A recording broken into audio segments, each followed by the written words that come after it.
एक जरत्कारु नाम के ब्रह्म ऋषि। वो बाल ब्रह्मचारी और तपस्या से युक्त एक दिन भ्रमण कर रहे थे, तो आवाज आई, मेरी रक्षा करो, मेरी रक्षा करो। तो उस आवाज की तरफ बढ़े तो देखा कुएं में उल्टा लटके हुए हैं बहुत से ऋषि।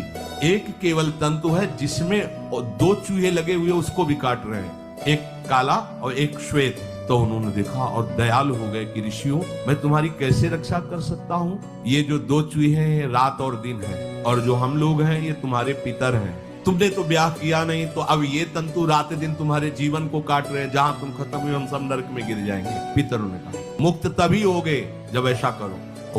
वो दृश्य खत्म, अंतर ध्यान हो गया। उन्होंने मन में निश्चय किया कि कोई आके अपनी कन्या दे दे और उसका भी नाम जरत्कारु हो। ऐसा ही बोल रहे थे, वासुकी नाग उपस्थित हो गए और उनकी बहन का भी नाम जरत्कारु था। उन्होंने कहा, सुनिए महाराज, मैं नागराज वासुकी हूँ। बोले, ये कन्या मैं आपको समर्पित करता हूँ। हमारा सौभाग्य होगा आप जैसा महर्षि हमारी बहन का पति बने। तो उनका स्वीकार है। प्रसन्न हुए, चले गए। काफी समय तक उनके महल में रहे। एक दिन जरत्कारु अपनी जरत्कारु पत्नी की गोद में सर रख कर ऐसे लेटे हुए थे, सो गए। और शास्त्रज्ञ थी, संध्या का काल था। अब वो इस चिंता में थे कि मेरे पति का धर्म जा रहा है और मैंने आज तक कुछ बोला नहीं अपने पति से। अगर बोलती हूँ तो हो सकता है ये नाराज हो जाए और छोड़कर चले जाए। अगर मुझे छोड़ देते हैं और इनका धर्म बचता है तो ये ठीक बात है।